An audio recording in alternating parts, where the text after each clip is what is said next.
கர்த்தராகிய இயேசுவின் இனிமையுள்ள நாமத்தில் நான் உங்களை வாழ்த்துகிறேன், வரவேற்கிறேன். இந்த ராத்திரி வேளையில் தேவனுடைய வார்த்தையுமாய் உங்களோடு கூட ஆயிருக்கேன். தேவன் நமக்கு கிருபை செய்திருக்கிறது. அவர் உண்மையான தேவன், நம்மை ஆசீர்வதிக்கிறவர்.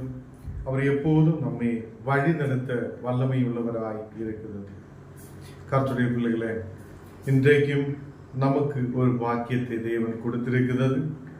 இந்த நாடுகளில் தேவனை துதிக்க, அவருடைய நாமத்தை உயர்த்த, தேவனுடைய சாட்சியாய் நிற்க தேவன் நமக்கு கிருபை செய்திருக்கிறது. நாம் எல்லாரும் கண்ணுகளை மூடலாம், ஜெபிக்கலாம். நல்ல தகப்பனே, நாளுகளில் அப்பா, நாங்கள் உம்மை துதிக்கிறேன், உம்மை ஆராதிக்கிறேன், மகிமைப்படுத்துகிறேன். நீ நல்லவராய் வல்லவராய் உங்களோடு கூட இருக்கிறதுக்காக ஸ்தோத்திரம் அப்பா.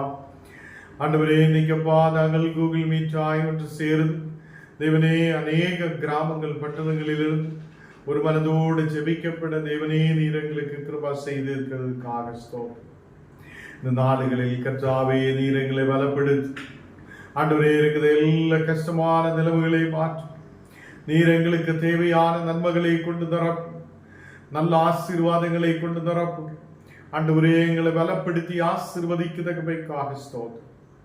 நீரே பரிசுத்தராய், நீரே உண்மை உள்ளவராய், எங்களை பலப்படுத்துபவராய், எங்களை வழி நடத்துபவராய் நீர் கூட இருக்கிறதுக்காக ஸ்தோத்திரம்.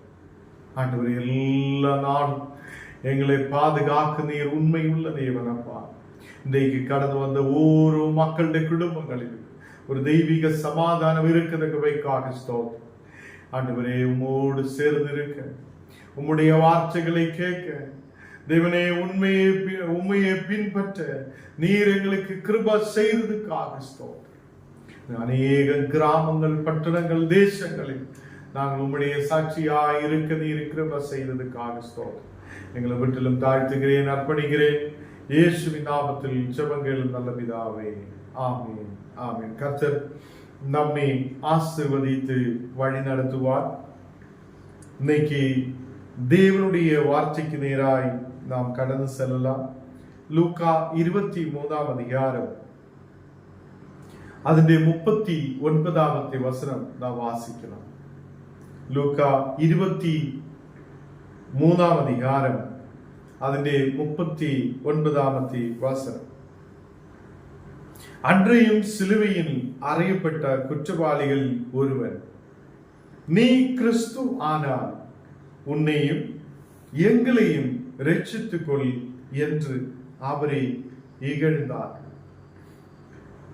சிலுவையில் இயேசு அணிகளால் அறையப்பட்டு கஷ்டத்தை ஏற்றெடுத்து இந்த உலகத்திலே சகல மனிதர்களுக்காக அவர் ஒரு ஆட்டுக்குட்டியை போல அடிக்கப்படுவதற்கான ஒரு ஆட்டுக்குட்டியை போல, அவர் பலி செலுத்ததுக்காக இருக்கிற ஒரு ஆட்டுக்குட்டியை போல அங்கே காணப்பட்டிருக்கிறது.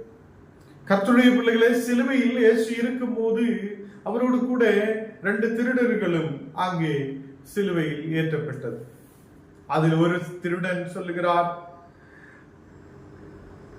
அந்த குற்றவாளி ஒருவன் சொல்லுகிறார், நீ கிறிஸ்துவானால் உன்னையும் எங்களையும் ரட்சித்துக் கொள் என்று சொல்லி அவரை இகழ்ந்தான் என்று சொல்லுகிறார்.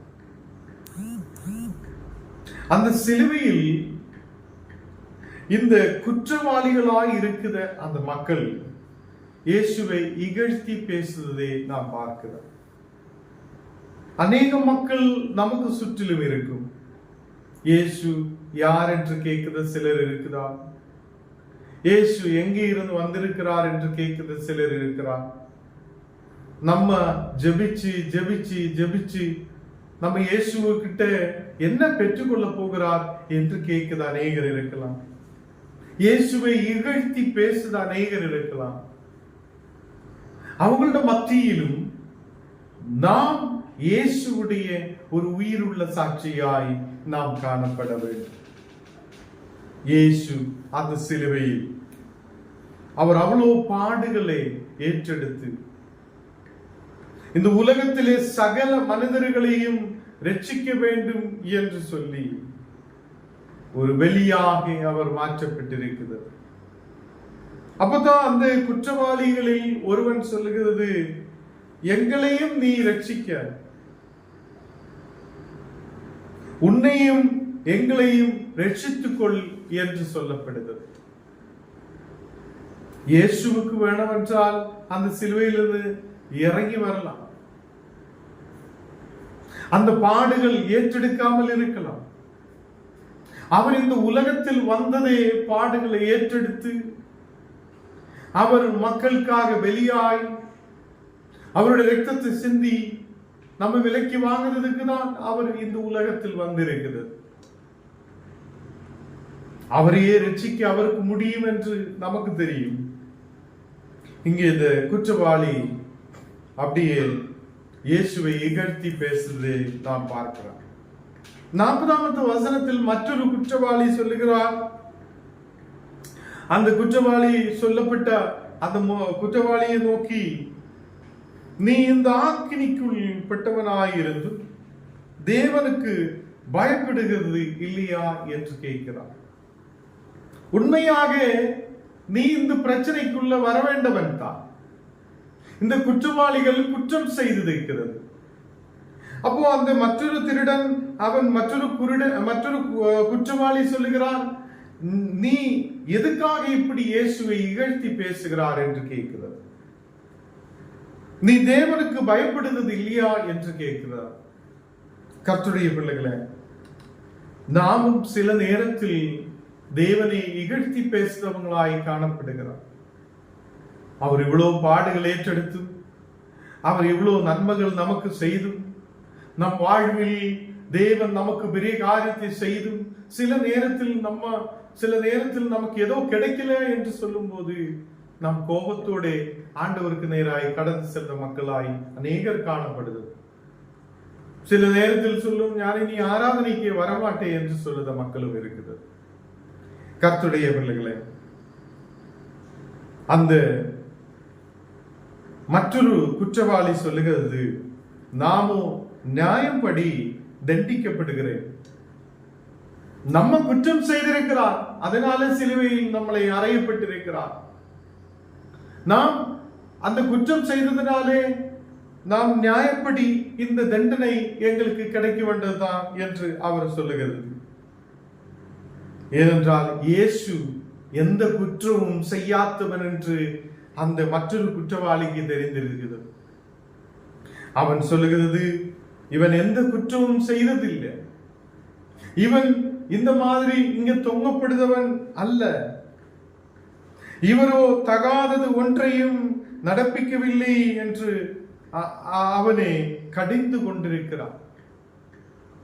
கர்த்தருடைய பிள்ளைகளே, தகாதது ஒன்றும் ஏதொரு குற்றமும் செய்யாத ஒருவன் நம்முடைய இயேசு கிறிஸ்து இப்படி சிலுவையில் நிற்கிறது. ஏன் இந்த சிலுவையில் எல்லாரையும் அறையப்படுகிறார் என்றால், அன்னைக்கு அந்த ரோமா மக்கள் குற்றம் செய்தவனை எல்லாரையும் அந்த சிலுவையில் அறையப்படும், சிலுவையிலே தொங்க வைக்கும். இந்த இயேசுவையும் அவங்கள் சிலுவையிலே அங்கே சிலுவையிலே தொங்க வைத்து இருக்கிறார். இந்த சிலுவையில் தொங்கப்படுத மக்களே அப்படியே நின்று அவங்கள் உயிர் போய்விடுவத நேரத்தில் அங்கே உள்ள பட்சிகள், அங்கே உள்ள பெரிய பெரிய பட்சிகள் எல்லாம் வந்து இவங்களை பட்சித்து விடும், இவங்களை சாப்பிடும். இப்படிப்பட்ட சூழ்நிலைகள் தான் முன்னாடி இருந்தது. இயேசுவுடைய மரணத்தாலே அந்த சிலுவை நமக்கு ஒரு பொக்கிஷமாய் மாற்றப்பட்டிருக்கிறது. அந்த சிலுவையிலூടെ கர்த்தர் நமக்கு ஒரு விடுதலை அனுப்பி இருக்கிறது. அந்த குற்றவாளி சொல்லுகிறது, இவன் ஏதொரு குற்றமும் செய்யாதவன், இவன் தகாததாய் ஒன்றுமே செய்யாதிருந்தவன். 42வது வசனம் வாசிக்கும் போது இயேசுவை நோக்கி, ஆண்டவரே, நீர் உம்முடைய ராஜ்யத்தில் வரும்போது அடியனே நினைத்தருளும் என்றார். அந்த மற்றொரு திருடன், மற்றொரு குற்றவாளி இப்படி சொல்லுகிறார், ஆண்டவரே, நீர் உம்முடைய ராஜ்யத்தில் வரும்போது என்னையும் ஓர்த்து கொள்ளணும், என்னையும் அதை அடியனையும் நினைத்தருளணும் என்று சொல்லுகிறார். கர்த்தருடைய பிள்ளைகளே, இந்த குற்றவாளிக்கு தெரியும் இயேசு உண்மையான தேவன். அவன் தம்முடைய ராஜ்யத்தில் வருவார் என்று அவருக்கு தெரியும். அவர் சொல்லுகிறார், அடியனையும் நினைத்தருளும் என்று சொல்லி இருக்கிறது. தேவ பிள்ளைகளே, நாம் அநேக நாடுகள் விசுவாசத்தில் இருக்கிறது. நாம் அநேக மக்களை இகழ்த்தி பேசிக் கொண்டிருக்கிறவர்களாய் காணப்படுகிறது. சில நேரத்தில் தேவனையும் அவருடைய வல்லமையும் இகழ்த்தி பேசுகிறவங்களாய் காணப்படுது. சில நேரத்தில் நாம் தேவனுக்கு விரோதமாய் எழும்புத மக்களாய் காணப்படுது. இந்த நாடுகளில் நம்முடைய ஜெபங்கள் இந்த மற்றொரு திருடனை, மற்றொரு குற்றவாளியை போல நாம் தேவனே என்னையும் நினைத்தருளுங்க என்று நாம் ஜெபிக்கிற மக்களாய் காணப்படட்டும். அவர் நம்மை நினைத்தருளுத தேவனாய் இருக்கிறது.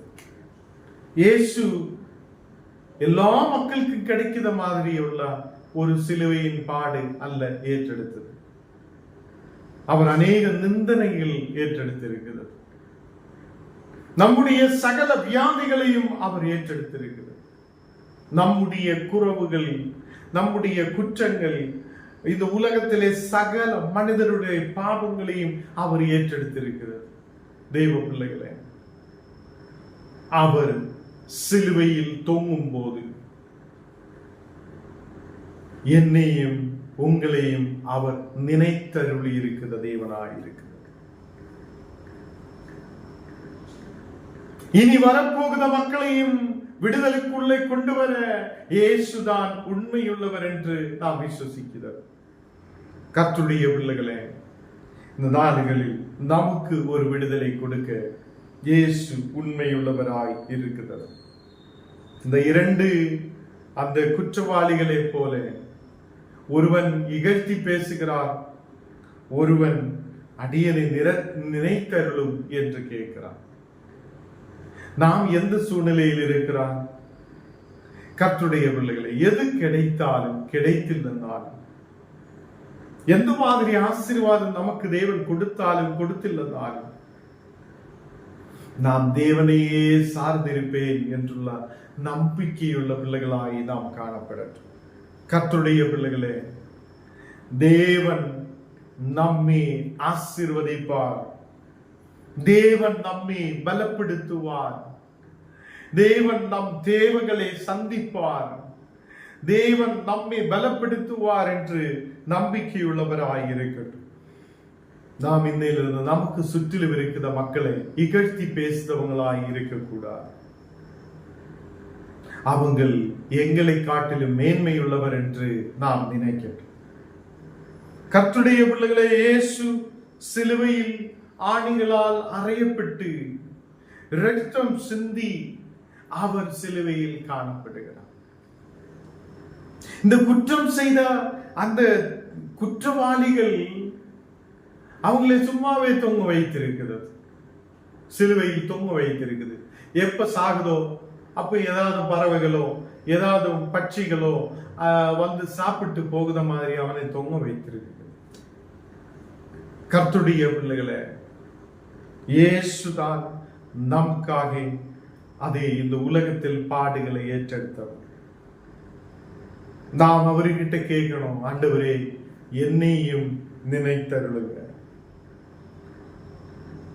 உம்முடைய ராஜ்யத்தில் என்னையும் நினைத்தருளுங்க என்று சொல்லி ஜெபிக்கிற மக்களாய் காணப்படட்டும். நம்முடைய வாழ்க்கை இங்கே முடிந்து விடுவது அல்ல. நம்முடைய வாழ்க்கை இங்கே முடிந்து விட போகிறது, இங்கே எல்லா வாழ்க்கையும் முடிந்து போனது என்றல்ல. நமக்காக ஒரு நித்தியமான வாழ்வு இருக்கிறது. அது இயேசுவிலூടെ நமக்கு கிடைக்கப்படுகிறது.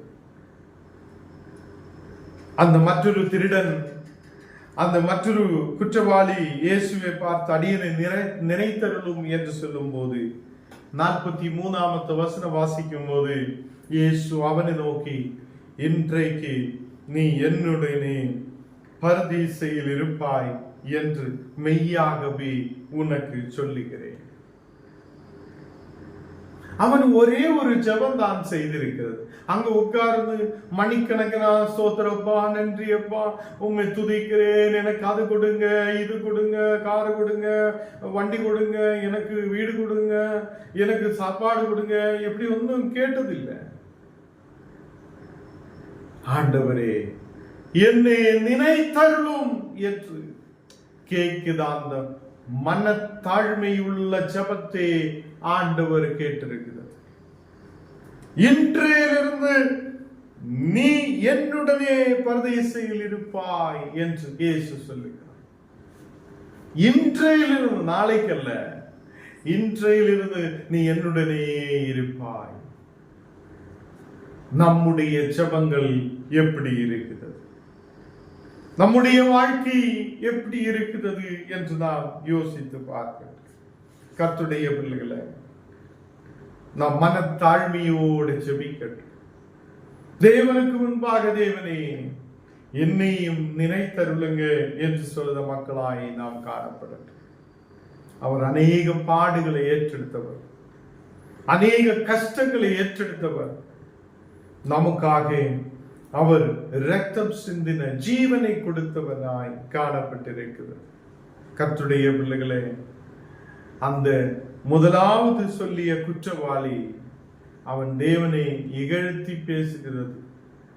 இப்போதும் சில ஊழியக்காரை பார்க்கும் போது சில மக்கள் இகழ்த்தி பேசுறவங்க இருக்கும்.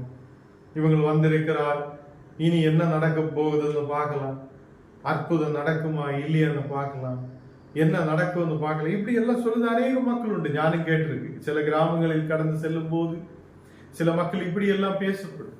இவங்களை வந்து வந்து வந்து ஜெபிச்சுட்டு என்ன பிரயோஜனம்னு கேட்குது அநேகர் இருக்குது. கர்த்தருடைய பிள்ளைகளை, ஞானம் நீங்களும் அல்ல, அற்புதத்தை செய்தவர், அற்புதத்தை செய்த தேவன் அவர் உயிர் உள்ளவராய் இருக்குது. நாம் ஜெபிக்கும் போது நம் மத்தியில் இறங்கி வந்து பெரிய காரியத்தை செய்ய முடியுது. தேவன் நமக்காக இருக்கிறார் என்று நம்பிக்கை உள்ளவராய் நாம் காணப்படுகிறோம். அவர் சும்மாவே உலகத்தில் வந்து ஏதோ சும்மாவே உட்கார்ந்து தூங்கிட்டு எழுப்பி போனவர் அல்ல. அவர் நமக்காக ஜீவனை கொடுத்தவர், நமக்காக அடக்கம் பண்ணப்பட்டு இன்றைக்கு உயிரோடு உயிர்த்தெழும்பி இருக்கிற அந்த தேவன். அவர் வல்லமை உள்ள தேவனாய் இருக்கிறது. அவர் சிலுவையில் தொங்கப்படும் போது 44வது வசனம் வாசிக்கும் போது அப்பொழுது ஏறக்குறைய 6 மணி நேரமாயிருந்தது. 9 மணி நேரம் வரைக்கும் பூமி எங்கும் அந்தகாரம் உண்டாயிருக்கிறது என்று காணப்படுகிறது. கர்த்தருடைய பிள்ளைகளே, இயேசு சிலுவையில் தொங்கப்படுத நேரத்தில் பூமி எங்கும் அந்தகாரமாய் காணப்பட்டது. அவர் சிலுவையில் தொங்கினதே, அவர் சிலுவையில் பாடுகளை ஏற்றெடுத்ததே இந்த உலகத்திலே சகல மனிதர்களுடைய அந்தகாரத்தை மாற்றுவதற்கு தான். சகல மனிதர்களுக்கும் ஒரு விடுதலை அனுப்புவதற்கு தான். இன்றைக்கு என்ன கேட்கிற கர்த்தருடைய பிள்ளைகளை யாரெல்லாம் இயேசுவை ஏற்றுக்கொள்ளாமல் இருக்கிறோம், அவங்க சொல்லட்டும், ஆண்டவரே நான் இயேசுவை ஏற்றுக்கொள்ளுகிறேன். எந்த மனிதனை இகழ்த்தி பேசுறவங்களாய் அல்ல, தேவனுக்கு முன்பாக இருந்து தேவனை இகழ்த்தி பேசுறவங்களாய் அல்ல, நான் தாழ்மையோடு ஜெபிக்கிறேன், அடியனையும் நினைத்தருளும் என்று சொல்லுத மக்களாய் நாம் காணப்படட்டும். நான் வசனத்தில் பார்க்கும்போது நாம் கண்டு விசுவசிக்க தக்கதாக இஸ்ரவேலுக்கு ராஜாவாகிய கிறிஸ்து இப்பொழுது சிலுவையிலிருந்து இறங்கட்டும் என்று சொல்லிக் கொண்டார்கள். அவரோடு கூட சிலுவையில் அறையப்பட்டவர்களும் அவரை நிந்தித்தார்கள். அந்த சிலுவையில் இருந்த மக்கள் அவங்களை நிந்திக்கிறார். இயேசுவோடு கூட சிலுவையில் இருக்கிற மக்கள் அவருக்கு விரோதமாய் பேசுகிறது, நிந்தனைகள் சொல்லுகிறது. அப்போது உலகம் பார்க்கிற மாதிரி இயேசு சிலுவையிலே தொங்கி நிற்கிறது. எதுக்கென்றால், நான் உங்களுக்காக உயிர் தெழும்பத தேவன் என்று, உங்களை உயிர்த்தெழும்பிக்குதா, உங்களுக்கு உயிர்ப்பை கொடுக்கிறவர் என்றும் அவர் சாட்சியோடு நிற்கிறது நமக்கு அந்த சிலுவையில் பார்க்க முடியும். கர்த்தருடைய பிள்ளைகளே, ஞானும் நீங்களும் அந்த சிலுவையிலேக்கு பார்க்கட்டும். இன்னைக்கு நான் ஒரு கிராமத்தில் காலையிலே ஊழியங்களுக்காக சர்ச்சில் ஜபத்துக்காக கடந்து செல்லும் போது ஒரு பாட்டி சொல்லுகிறார், ഞാൻ മൊബൈലില് കാലയില് ഉങ്ക യൂട്യൂബ് ചാനൽ എടുത്ത് അതിൽ വരുന്ന വീഡിയോ பார்த்து ഞാൻ நமஸ்காரம் பண்ணி அப்படியே தொழுது ഞാൻ என் வேலைகளுக்காக கடந்து செல்லும் என்று சொல்லுறது ഞാൻ கேட்டது. அந்த அம்மா ஒரு ஹிந்துவான அம்மா, அவங்களுக்கு கிறிஸ்தவர் கிடையாது. பாருங்க அவங்களோட விசுவாசம் பாருங்க. அவங்க அந்த வீடியோ எடுத்து பார்த்து அவங்கள அது கேட்கறதுக்காக நேரம் இல்லை. அந்த இடங்களில் அவங்களுக்கு அது வீடியோவில் கேட்க முடியாது. அந்த நேரத்திலும் அவங்க அதை பார்த்து கும்பிட்டு தொழுது அப்படியே கடந்து செல்ல மக்கள். தேவ பிள்ளைகளே, இந்த நாடுகளில் நம்முடைய விசுவாசம் பெருகட்டும். நாம் விசுவாசத்தில் வளருத மக்களாய் காணப்படட்டும். கர்த்தருடைய பிள்ளைகளே, நம்முடைய தேவன் ராஜாவாகிய கிறிஸ்து, அவர் நமக்காக சிலுவையில் அறையப்பட்டிருக்கிறது. அவர் நம்மை தேடி வந்திருக்கிற தேவன். எசையா 53 അതിന്റെ 7ാമത്തെ വചനം വാസിക്കും പോது, எசையா 53 അതിന്റെ 7ാമത്തെ வசனம் நாம் வாசிக்கும் போது, அவர் நெருக்கப்பட்டும் ஒடுக்கப்பட்டும் இருந்தார், ஆனாலும் தம்முடைய வாயை அவர் திறக்கவில்லை. அவர் நெருக்கப்பட்டிருந்தது, அவர் ஒடுக்கப்பட்டிருந்தது. எதுக்கென்றால் எனக்காக உங்களுக்காக அவர் நெருக்கப்பட்டிருந்தது, அவர் ஒடுக்கப்பட்டிருந்தது. கர்த்தருடைய பிள்ளைகளே, இன்னைக்கு நமக்கு இருக்கிற நெருக்கங்களை மாற்ற, நம்முடைய வேவலாதிகளை மாற்ற, நம்முடைய கவலைகளை மாற்ற, கண்ணுநீரான சூழ்நிலைகளை மாற்ற தேவன் உண்மையுள்ளவராய் இருக்கிறது. அடிக்கப்படும்படி கொண்டு போகப்படுகிறதா ஒரு ஆட்டுக்குட்டியை போலவும், தன்னை மயிர் கத்திரிக்கிறவனுக்கு முன்பாக சத்தமிடாதிருக்குதா ஆட்டை போலவும் அவர் தம்முடைய வாயை திறவாமல் இருந்தார் என்று காணப்படுகிறார். கர்த்தருடைய பிள்ளைகளை அடிக்கப்படும்படி கொண்டு போகிற ஒரு ஆட்டுக்குட்டியை போல அவர் காணப்பட்டிருக்கிறார். லூக்கா 23 அதிகாரம் അതിന്റെ 34 வசனம் வாசிக்கும் போது, பிதாவே இவர்களுக்கு மன்னியும், தங்கள் செய்கிறது இன்னவென்று அறியாதிருக்கிறீர்களே என்றார். இங்கே சிலுவையிலே இயேசு அந்த மக்களுக்கு ஒரு மன்னிப்பை கொடுக்கிறார். பிதாவே இவர்களுக்கு மன்னியும். இந்த ராத்திரி வேளையில் இந்த வசனத்தை கேட்கிற ஞானம் நீங்களும் நமக்கு சுற்றிலும் உள்ள மக்களுக்கு ஒரு மன்னிப்பை கொடுக்கிறவரா, நமக்கு விரோதமாய் எழும்புதவங்களுக்கு ஒரு மன்னிப்பை கொடுக்கிறவங்களாய், சிலுவையில் அறையப்பட்ட, சிலுவையில் தொங்கப்பட்ட இயேசு சிலுவையிலே அவர் பிதாவே இவர்களுக்கு மன்னியும் என்று சொல்லப்படுகிற தேவன், தேவனுடைய பிள்ளைகளாய் இருக்கிற ஞான நீங்கள், அதே அவருடைய சுபாவம் நமக்குள்ளேயும் கடந்து வரட்டும். நமக்கு சுற்றிலும் இருக்கிற மக்களுக்கு, நம்முடைய கிராமத்துக்கு, நம்முடைய பட்டணத்தில் இருக்கிற மக்களுக்கு நாம் ஒரு மன்னிப்பை கொடுக்கிறவங்களாய் நாம் காணப்பட. கர்த்தருடைய பிள்ளைகளே, நாம் இன்னைக்கு அநேக வார்த்தைகளை கேட்டிருக்கிறது. நாம் யாருக்கு விரோதமாகியும் இகழ்த்தி பேசுகிற மக்களாய் காணப்படக்கூடாது.